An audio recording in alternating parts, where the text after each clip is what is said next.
This is the K95.3 Sports Show podcast, brought to you by the Fan Zone in Wilmer's Candy Mall.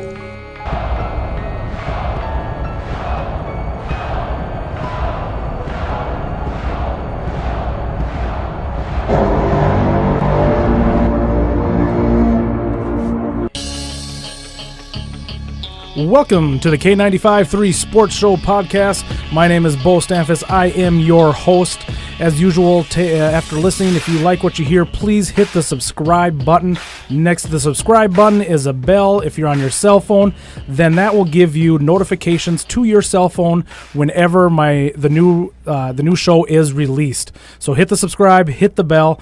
As usual, thank you to the Fan Zone for sponsoring the K95.3 Sports Show podcast. We appreciate them doing that. I was in there last week, I believe, and I saw they've got some nice new Viking jerseys in there. So make sure you go in there and take a look, and plus tons of memorabilia. So please get in there and and see what they've got there and buy some stuff from them. Also, email me your Mount Rushmore of Vikings players. Our K953sportsshow@gmail.com. That's K953sportsshow@gmail.com for your chance to come in the studio and join me one week to talk sports. That's what I want. I want the community to talk sports with me. So if you love to talk sports, send me in your Vikings Mount Rushmore and we can get you on the show. I want to hear from you. Let's jump right into who we have this week. Drug in Jeremy Goulet, our office manager again. How are you tonight, Jeremy? Pretty good yourself? I can't complain. And speaking of the Fan Zone, we have Aaron, one half of the ownership of the Fan Zone here. Ronnie couldn't make it tonight. That's why we got Jeremy. But Aaron is here. How you doing tonight, Aaron? Great, thanks. Hey, man, great. Glad to have you in here. We've had many sporting conversations through the years of me calling on you and talking Vikings, so I'm excited to get you here on the podcast tonight. So let's jump right into the win for the Vikings over the Cardinals. You know, obviously that was we all expected to win this game. I think it was pretty obvious. We were just hoping we weren't going to have another blip like we did with Buffalo. It was nice to see we learned our lesson from the Buffalo travesty, and we got going good early, and we kept the throttle on. You know, it was never really close. You never really felt that it was a loss to us. So let's get right into it. MVP, Jeremy, who do you have for your MVP for the game for the Vikings? You know, a lot of good players had good showings this last week, but I think I'm going to lean towards Cousins. He's just proven to be a general on the field. I mean, he what needs to be done, he just gets it done, and I really have been impressed by that.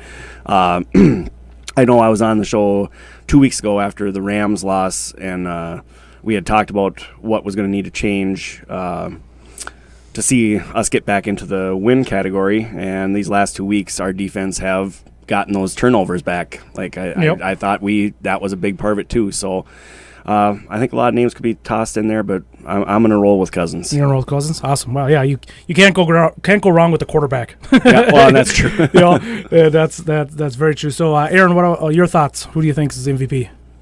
Cousins did great. If I have to pick a guy, I'm going to go Latavius Murray. I'm glad to see that we finally got running the ball. We've been kind of slacking on that the first few weeks here. And nice to see him tote the ball. He went for 24 carries, 155 and a touchdown, and he averaged 6.5 yards a carry. That is obviously solid.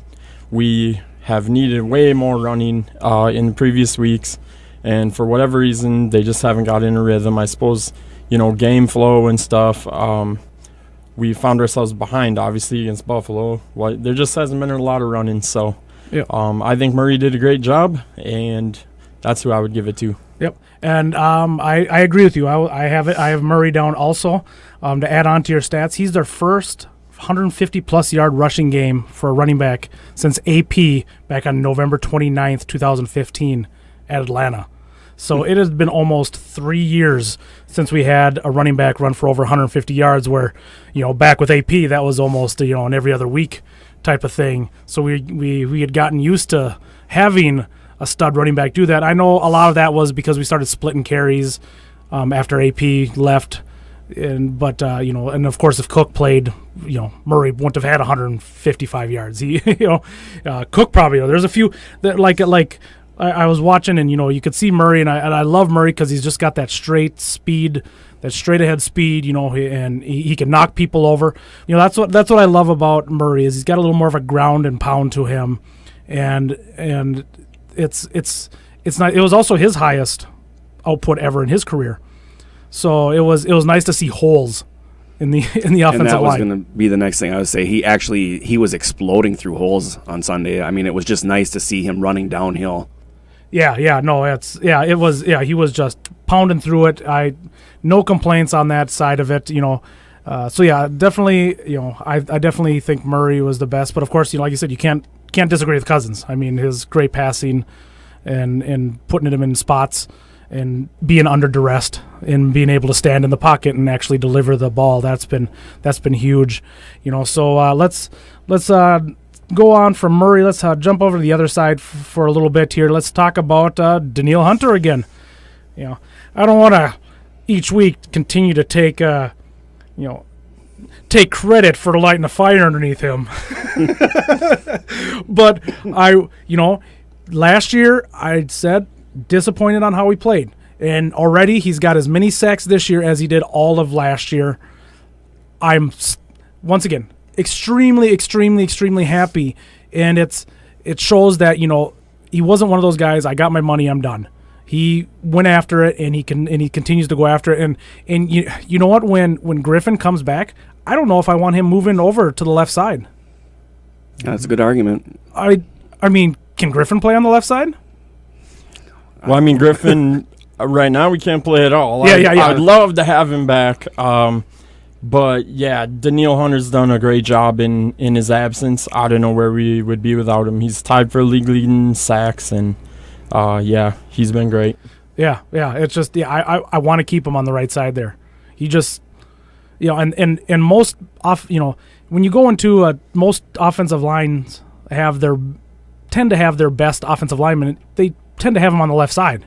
So he's going up against top talent, and he's just destroying them, and that's just so happy. Like I said, it's the 2 more sacks already equaled last year. I mean, if he should easily, barring injuries, get into the well into the teens for sacks. I mean, maybe even pushing 20 if he has like a 3-sack game or something thrown in the middle here.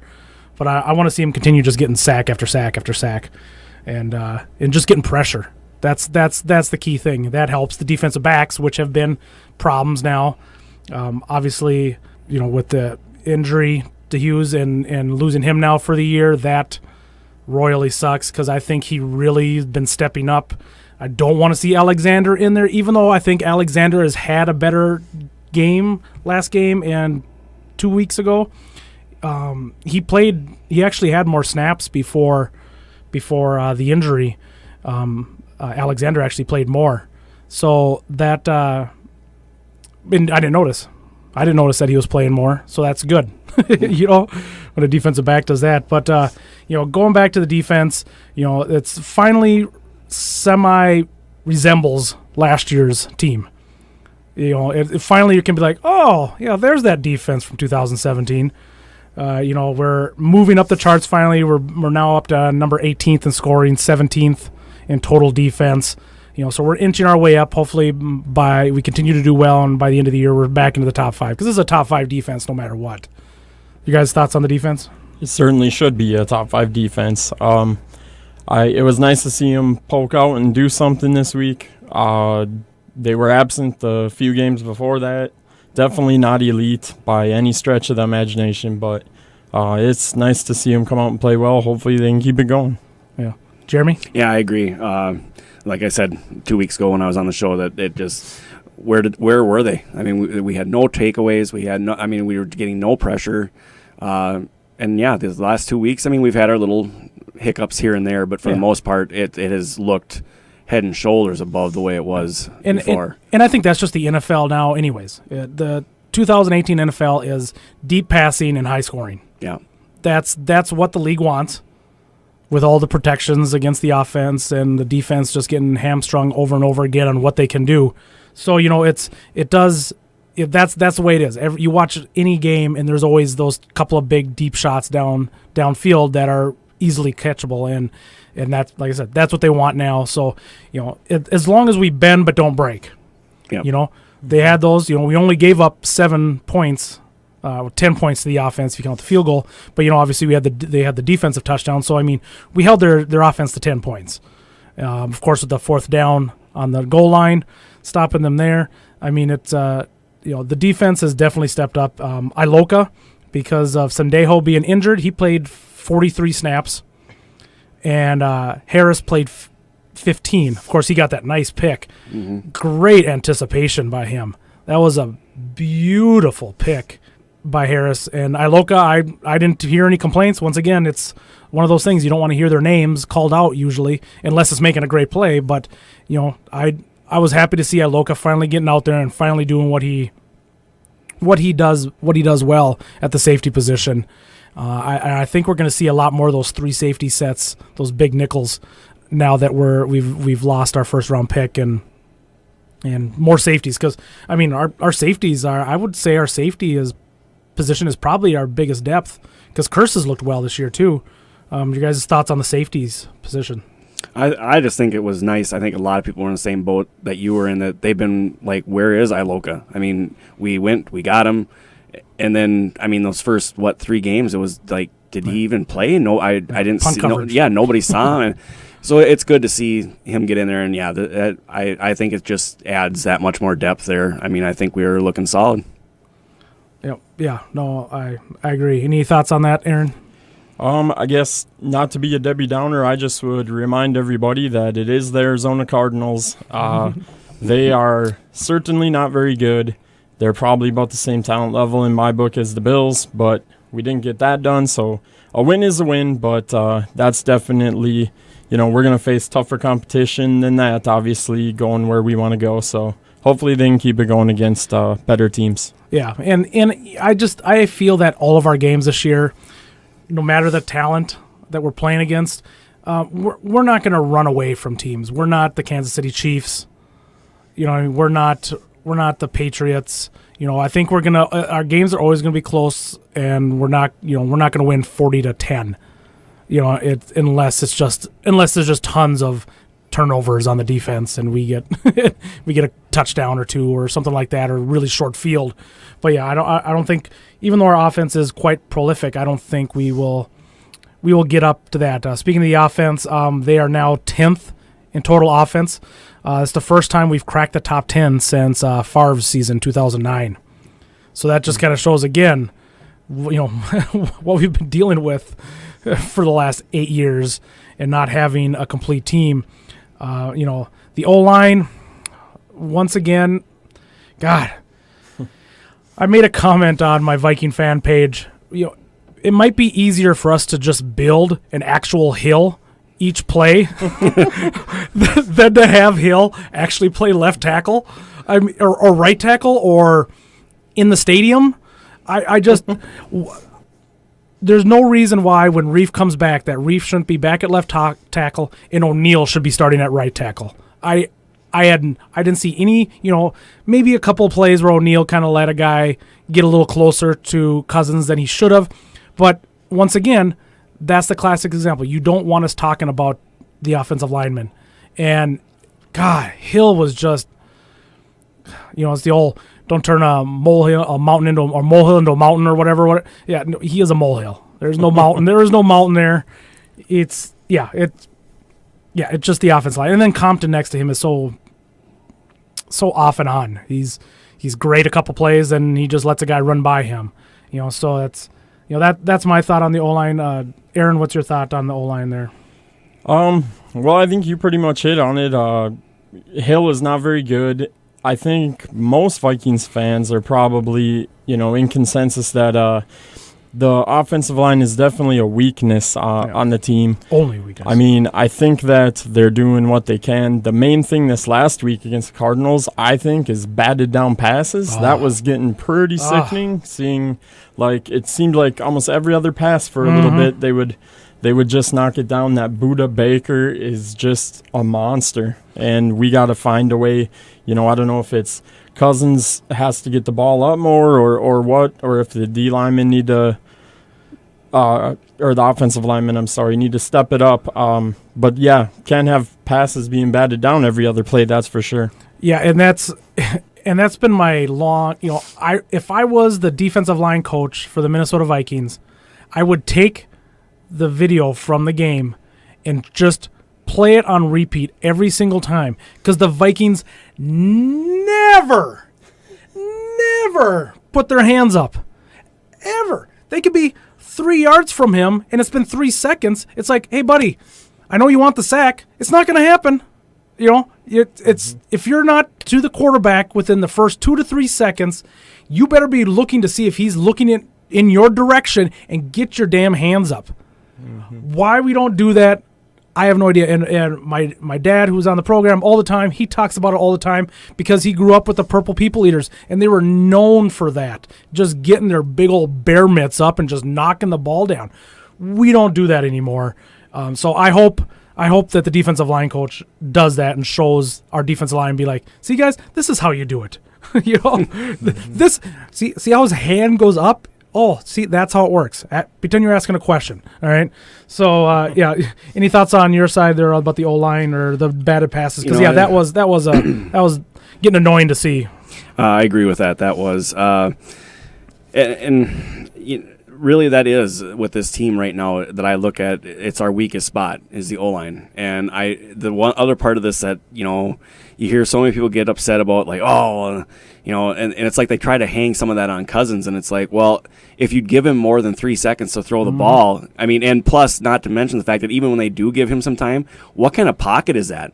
Yeah. He looks like he's in the middle of a barroom fight. He's surrounded. There's no pocket, no nothing. So yeah, and I think that that's a part of it too. With the pocket, you get that separation, and then you don't have to worry about getting over so many people's hands with the batted passes. Yeah, exactly. And he can't really drop back too far because, like we mentioned, Hill just lets his guy run around him. It ends up, like I said, it's like he is surrounded. He's got nowhere to go. Yeah. It's I still feel that once Reef comes back and hopefully the O-line coach comes to realization that Hill sucks. Well, Hill's an okay backup. I don't want to say he sucks because he can do the job. He's better than me. Yeah, there we go. Yeah. If he had to be thrown in there, it could happen. He could limp you through. Yeah, exactly. If there's an injury, fine, put him in. He is not starting quality. O'Neal has looked good. I don't think O'Neal has quite enough strength yet, but he's been working on it, and he's got so much better footwork and so much better speed to deal with those rushers that try to speed around the corner on the right side there. He can push them, and he can keep up with them as they speed around the corner. So, I still think it's just gonna get better. Obviously, with Elfline coming back, the protections have been better. There's not as been many wide open players running at the quarterback, running at Cousins. So that just shows that he's making the right adjustments on the line. So it's a work in progress, and I think we'll eventually get there. Well, let's go on to the next one here. Let's talk about our boy Thielen. Let's let's just go over a few numbers here so far. He is on pace for 154 receptions in 1,900 yards. Of course, the record is 143 by Marvin Harrison. And then the yards is 1,964 by Megatron back in 2012. So obviously, and 1,900 would put him second all-time on that list. Team numbers, Carter had 122 receptions back in 94 and in 95, which were the NFL record at those times. And then Moss had 1,632 yards in 2003. And when I was looking up these stats, I was amazed. Moss never led the league in yardage. That's kind of hard to believe. Yeah. I don't guess that either. Yeah. I was sitting there searching through it, and I was kind of like, oh, there's got to be a Moss when I rolled all the way back to 98. And even his rookie year where he just, was massing yards after yards, he was like 250 yards short of the league leader. I was surprised. But back to Thielen. people talk about Diggs and Thielen, great 1-2 punch, and I'll just say now, Thielen is our number 1 wide receiver. Yeah, I'd agree. Diggs is number 2. We were talking on the Minnesota Vikings fan page earlier today about, Diggs and why he hasn't been getting as many. I mean, he's had a couple of good games, but he's been not as consistent as Thielen has been. Let's see, where am I here? I'm trying to find my stats here. He's had 3 games. He's had 9, 11, and 10. But then he had just the last game, 3 catches for 33 yards. Yeah, Patrick Peterson followed him around most of the time. But Peterson was on Thielen also when Thielen lined up outside and not in the slot. That is the nice thing about Thielen is he can line in the slot and go up against your third-string cornerback. I don't know what's your guys' thoughts on the Thielen and Diggs comparison and where you think we're sitting at with them, Jeremy? I definitely think as far as in years past, Thielen has always kind of just been that workhorse where it's like he's always he didn't maybe get as much of the recognition just because of it always seemed like Diggs had the big flashy plays. Yeah. And I think that's starting to finally even out a little bit more now. And it's something that I actually kind of have been amused by this season too at the beginning. It just seems like Cousins thinks of like Thielen as a last option just because I know he can catch it, so if it comes down to it, I'll just go to him. Yep. And it's just like, you could just switch it up once in a while and just go straight to him and but I guess it is good to kind of get it, spread it around. We want to have a fuller team. But yeah, I do definitely think that just looking at Thielen, is the guy it's very rare that he does not catch a ball that's in any vicinity. I mean, he had another great one this weekend where, honestly, that was with as quick as marvelous. That happened, I was like, oh, there's no way he hauled that in. And they slowed it down. It's like, well, I guess I was wrong again. He did. That's what you get for doubting. Well, but he's done that to us how many different times with catches too, where we've, you're just like, there's no way he got that.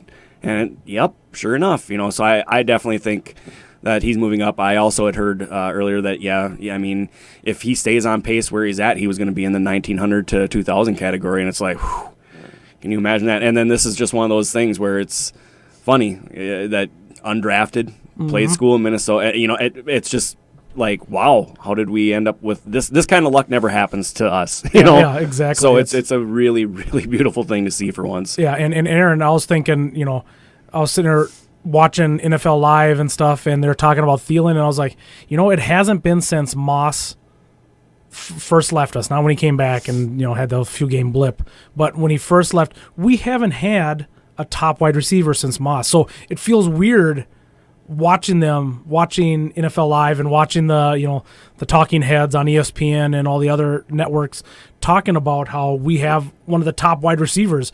It's a nice change, isn't it, Aaron? Mm-hmm. Yeah, it sure is. You're right. We haven't had the excitement level at the receiver position since Randy. It's just been great. Like Jeremy said, the guy has literally come out of nowhere, completely undrafted. Even when he made the team, it was practice squad. Where he is now compared to where he was a few years ago is just ridiculous. He's clearly one of the best receivers, I think, in the game for sure. Yep. Yeah, let's say Ryan Clark on NFL Live. Did he play for Pittsburgh? Was it in Pittsburgh? Ryan Clark, defensive back? Jeremy, do you recall? I think that was Pittsburgh. Yeah. He had him number 2 in the league behind Hopkins. Well, and see, like we were talking earlier this week, how crazy it is. If you were Thielen, to think that your name is being tossed around with Antonio Brown, DeAndre Hopkins. Yeah. To me, wait, what? It's just okay. It has to be pretty surreal, I think, for Adam to just get talked about in the same breath as some of those guys. But he's earned it. It almost seems like, Jeremy was saying, oh, well, I know they have to spread the ball around, but it'd be nice if they went to Thielen first. It seems like a lot of the time the guy could literally be open on every play. He just is a crisper outrunner, and the moves he makes on defensive backs. He just, it's the classic, losing your jock strap. The defensive back is, that's just it. He's so shifty. Plants that foot and goes in or goes out just beautifully. How many times have you seen him with his diving catches where it's just like, how did you even get that? And he was the only one that was going to catch it. Yeah, no, it's his hands. I mean, and I think we made the comparison. He's I think we did last week. He's kind of the I compare him to the white Chris Carter. I mean, he's very Chris Carter. Chris Carter could have some downfield speed, in his earlier days, and when he caught the ball, he could make people miss. But just the toe tapping, the hands never dropping anything has been so much. And I'm purposely in a way comparing him to Carter just because I hate it with a passion when once again go back to the idiot talking heads when they just compare a white wide receiver to a white wide receiver and a black wide receiver to a black wide receiver. No, get past their color. It's a skill set. Yes, yeah, exactly. He is the new version of Chris Carter, plain and simple. Mm-hmm. Yeah, he's not Wes Welker. He's not Edelman. I was gonna go with Chris Collinsworth, but I mean, I don't know who you're gonna compare the guy to if you're only gonna use white players. That's just ridiculous. Yeah, no, it is, and it's So I just cringe every time I hear people compare them to the same. Just look at their skill set, get past that, and look at what they're doing. That is Chris Carter 2.0. Plain and simple, end of story. Kind of going back on Diggs a little bit. He just seems to disappear sometimes. And I think, they might put their number one. I guess teams still come into our matchup and say, oh, Diggs is their number one. They can't do that anymore. I mean, but once again, because Thielen lines up in the slot, that kind of takes it, and most number ones won't follow into the slot. Defensive backs won't follow into the slot position usually. The top performers will, but most don't. We definitely need to get Diggs going. I still feel a little bit more, but then that's the thing. I mean, we still got Rudolph. Rudolph I don't think did much yesterday. 4 catches for 37 yards. Our number 2 wide receiver yesterday, Mr. Treadwell. He had 38 yards, 4 for 38.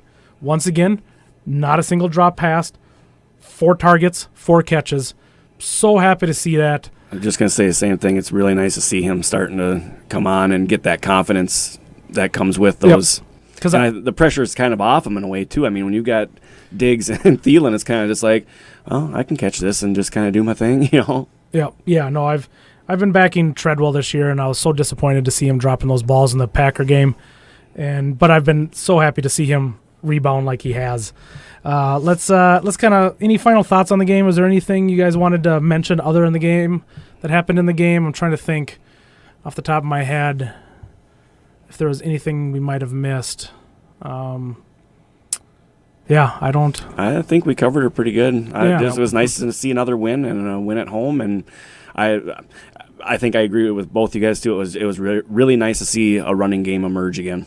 Yep, certainly was. It is, as Aaron said, it is the Cardinals, but it was just nice to see that coming around. Yep, and we did what we were supposed to do. Yep. It's a home win. I mean, a win is a win. You only play 16 of these things, so whenever you can put one in the red column, you're doing something right. So. Yeah, we weren't the Packers last night having to kick a last-second field goal to beat the backup quarterback to the San Francisco 49ers.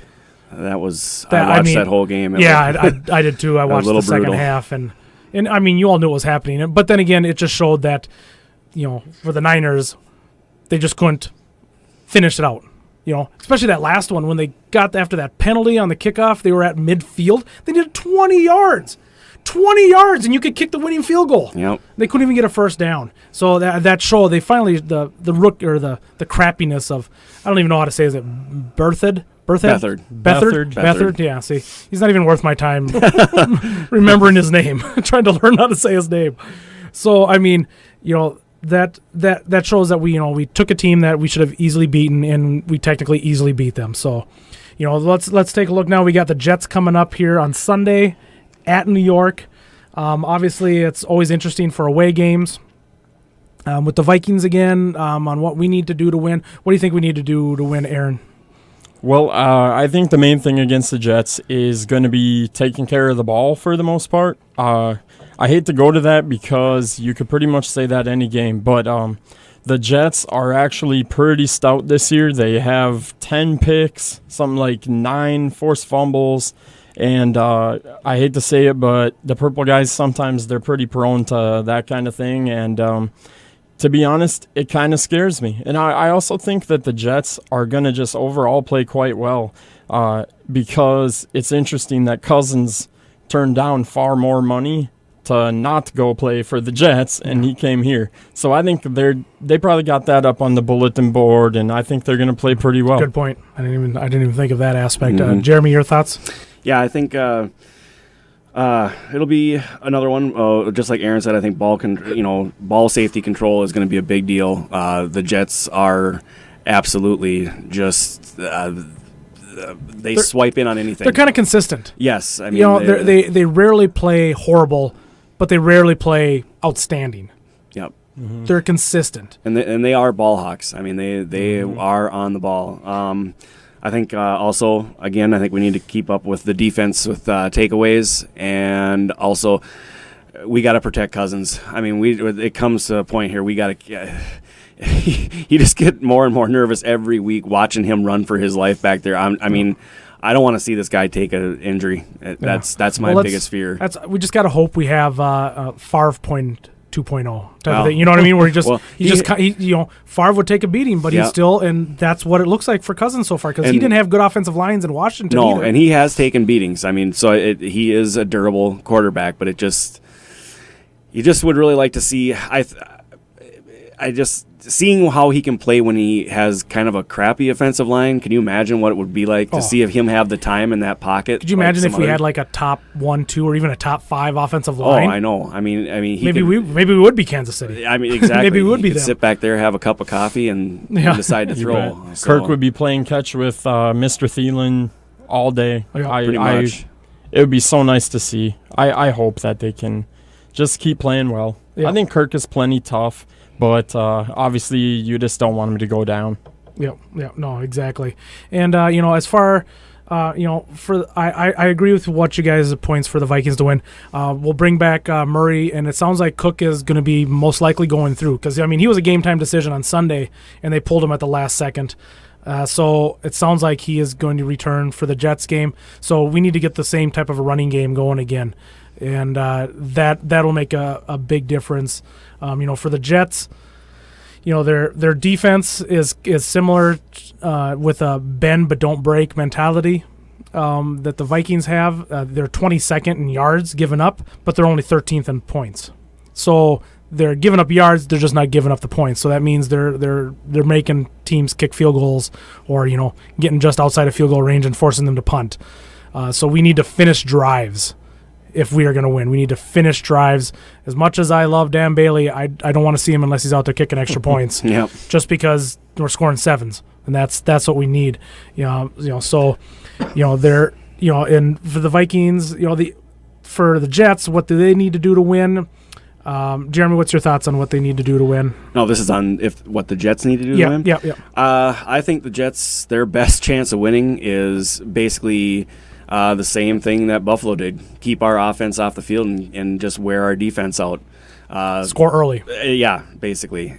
Force turnovers. And Minnesota, I hate to say it, but we are historically known for a team where I think, Beau, we've talked about this before, it's like a prize fighter when they get that quick punch in the mouth, and it just takes them off guard. And it seems like it just takes us a long time to realize, number one, what happened to us, and then get enough of our feet back under us to do something about it. Yep. So I think that is going to be a key for the Jets if they can strike fast and they can basically get us on our heels. Yeah, get us on our heels and get our defense worn out because the offense is not on the field as often as we obviously want them to, and for them also protecting the ball. If they can keep it where they aren't giving any giveaways, they're going to be keeping the defense on the field. So that's my thoughts. Yep. Aaron.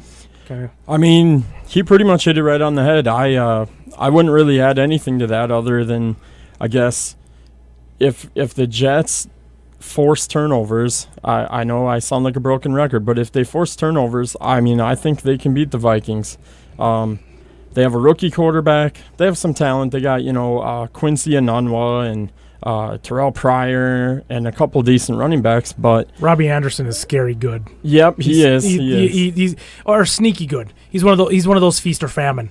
Like he'll have a 1-2 catch game, then for like 15 yards. Then he'll have a 9 catch, 140 yard game with like 2 touchdowns. Yeah, let's hope he keeps that bottled up for at least another week here. But no, and for me, what the Jets need to do, I think they need to stick to what they do well, which is rushing the ball.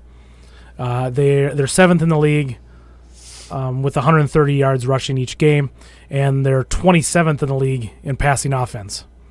So, they need to run the ball. They need to get big chunks, and like you mentioned, Jeremy, they need to keep our offense off the field, and that's the way they're going to do it. Is if they can run the ball against us.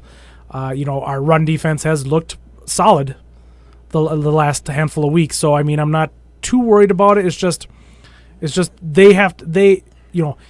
if we get out to a quick lead and they're forced to pass 75% of the time, 80% of the time, then that's a huge win for us, because then we can pin our ears back and just rush the passer and not have to worry about Crowell and Powell.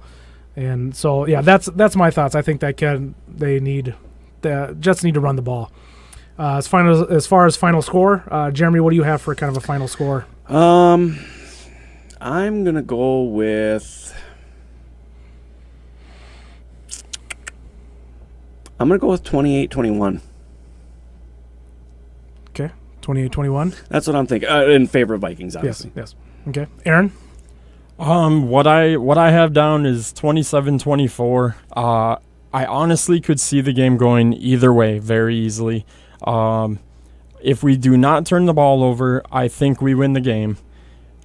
Homer Aaron really, really, really wants the Vikes to win. I think we're probably going to lose by a field goal. That's just what I think. I'm sorry. Jeepers! If I would have known you were going to come in here and do that. I know it. Debbie Downer. Yeah. No. It's I don't want all Kool-Aid drinkers. You know what I mean? I picked the Vikings to lose to Philly, and they won. So I got crap for that. Well, you picked them to lose to the Rams too, didn't you? Yeah, I picked them to lose to the Rams. Yeah. So yeah. it's that was a little more obvious one. Well, right. But that week it was you and Tim both picked the Eagles to lose to the Vikes. So I was the only one who picked them to win. Kind of looking at their schedule for the Jets, they beat Detroit, they beat Denver, and they beat Indianapolis. They ain't any good. We lost to the Bills. Well, that would be my argument for that. Well, yeah, but we've beaten other teams. We've beaten their, we've done well. And they lost to Miami, who's been surprisingly well. They lost to Cleveland. Whoops. And then they lost to Jacksonville, who, surprisingly got their butts just handed to them by the Cowboys.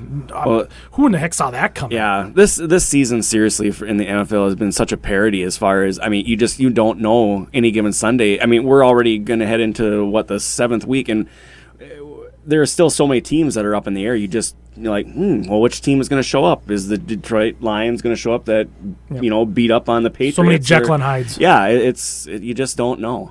Yeah, I've got the game. I think we're going to actually handle it pretty well. I'm going to give it 31-20. 31-20 Vikes. Pat myself on the back. I was just 4 points off of last week's prediction. I hope you're right. Yes. And if I'm 4 points off either way on this one, I'll still be right. So that will win. So that'd be good. So that's what I've got as the final score, 31-20. But let's go ahead and jump into Mount Rushmores. Aaron, you go ahead and knock yours out first. Give me your 4 and elaborate into them a little bit if you'd like. Sure. Okay. First of all, I wish there was 5 heads on that thing. It's really, really hard to pick 4. Yep. It really was hard. Chris Carter, he is a no-brainer in my opinion. 1,000 catches, 12,000 yards, 110 touchdowns. I think he's just about the best Viking of all time. So that's about all on him. I would put the other receiver up there as well. Randy deserves to be up there. He didn't have as many, touchdowns as Carter, but he had 92 touchdowns to Carter's 110. The next closest guy 52. So, I mean, he's up there. He belongs up there for me. Yep. The third guy, I put AP up there. I know not everybody would, but he had 11,000 yards. He actually has almost as many yards as Robert Smith and Chuck Foreman combined. Yeah. So I just think he belongs up there. The fourth one was super hard for me. I went with Alan Page, and I guess really the only deciding factor was I didn't get to watch them, but that defense has to be represented somehow up there. And it was really between him and Tarkenton for me. Tarkenton got an MVP. So did Page. Way harder to get as a defender. Yep. And Tarkenton, I shouldn't probably hold it against him, but he had 4 or 5 years with the Giants, kind of sandwiched in between his Vikings career. Yep. I just went with Alan Page. Yeah. No, that's nothing wrong with your 4 whatsoever. And I agree, if you could only pick one person from the Purple People Eaters, I think Alan Page is by far the number one guy to have on there. So hey, look, we're only 41 minutes in. For the first time, Jeremy Goulet, your Mount Rushmore of Vikings. Oh, wait, no, look at the time. No, just kidding. And I knew that's why I was over behind Aaron here swinging my arms, because he stole my thunder. Finally, I'm going to get to do mine and explain why. And it's like, yeah, all right. Well, I also had Alan Page over Tarkenton because he had MVP as a defense. I had Chris Carter for obvious reasons that everybody that we've had on here has talked about. Talk about a guy,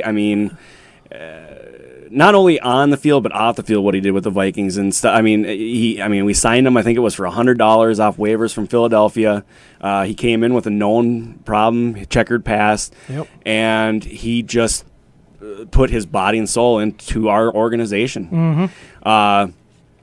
And the things I really, really hate to think what would have happened if he would not have been here when Randy Moss showed up. Oh, no. I really do, because and maybe people think, but dude, when Randy was not around around